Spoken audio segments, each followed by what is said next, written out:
So today we're looking at texture. We've got some burlap or Hessian, whichever you prefer to call it. And you can see here I'm trimming it down and feathering the ends. It's nice to have that bit of texture sticking out there. Then we're going to stick all this down together and we're going to use Mod Podge. So just get that to where you want it. Add those extra strands if you wish. Now I've got some lovely crocheted lace trim. Any textures, any kind of fabric textures, whether it be denim or leather, anything like that. We're going to go over this with gesso in the end, so that will make a great surface on which to paint, so they will be non-absorbent at that point. Now I've got some lovely string here. This is the sort of thing you'd use for macrame, and I'm just tying that into a knot in the center.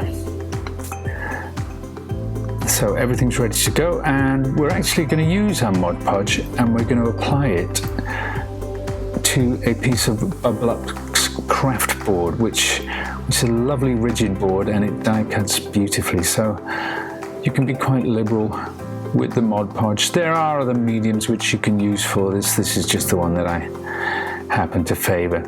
And you can see when I'm brushing this in, the Mod Podge itself will leave a texture which you can paint over, which comes to the fore when we go to dry brush later on. So we've got that in place now. I want to make sure that all these strands adhere to the background just by using my brush and a bit of extra Mod Podge. So that's firmly in place. We're doing exactly the same thing with all those loose strands. So those are going to be rock solid once this dries out.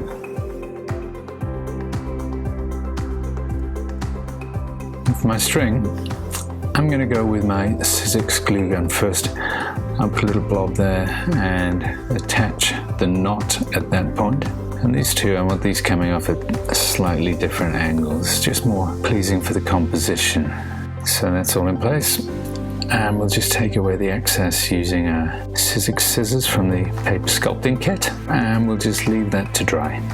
At this point, I'll bring in my Sizzix machine, my cutting plates, and my big heart die. You can see here's a very rigid board. All of those things are well adhered to the front of it. And we're going to sandwich between our two plates and run it through. Now, even though Bigz dies will happily cut through this, I'm going to run it through twice just for peace of mind, because it is quite a thick piece of board. But look at that, like a knife through butter, absolutely gorgeous. Now when you're doing mixed media effects, we want to make sure that the paint reacts exactly the same over all the individual surfaces, whether that be fabric or plastics or metals. And the best way to ensure that is by using some form of gesso. This will render everything the same when we come to apply the paint later on.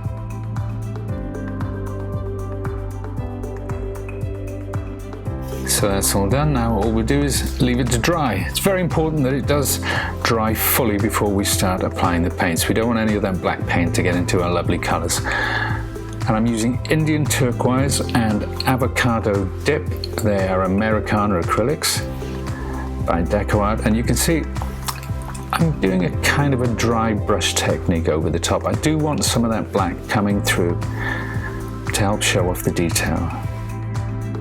As you can see, the top left-hand corner of the heart, that's where my Mod Podge was, and you can just pick out the texture that's created there.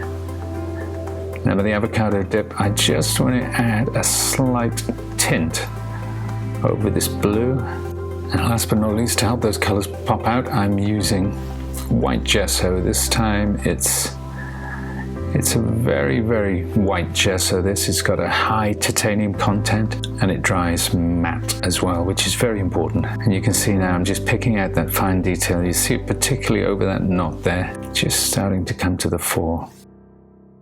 And that's it, all done.